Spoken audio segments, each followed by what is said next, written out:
his best in Beantown as he averaged over 17 points per game. So here's basically the kind of decision that Gordon Hayward is weighing, okay? He could re-sign with the Celtics on a long-term deal.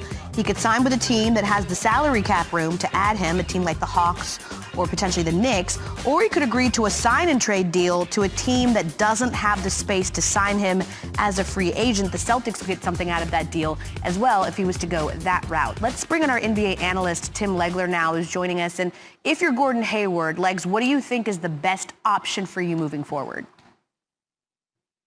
Well, I really like the sign and trade scenario, and you're hearing a lot of talk about the Indiana Pacers, and it makes a lot of sense. I actually think for both teams, because if you're Gordon Hayward, look, you signed a big deal to go to Boston. You really didn't live up to it because of the injuries primarily. So now you allow Boston to get something in return for you, and I think so that helps the Celtics. And I think if you're talking about bringing in Miles Turner, that really helps Boston, gives them a significant need. And he goes to Indiana, a team who stylistically really fits what he does. You've got Brogdon, you've got Victor Oladipo, T.J. Warren now really coming into his own, and you've got Sabonis.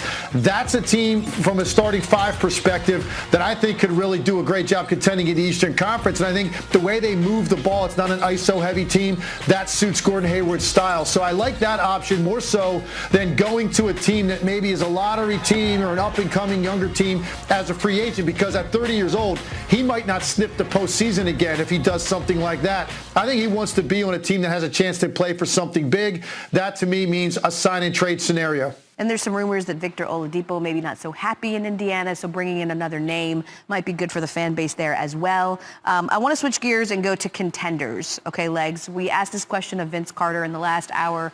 Which contender do you think needs to make a real splash in free agency to improve their title chances?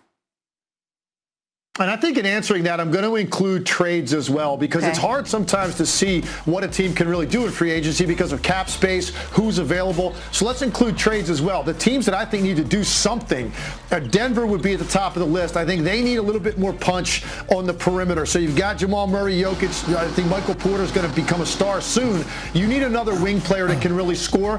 I think you look at Philadelphia. Obviously, they've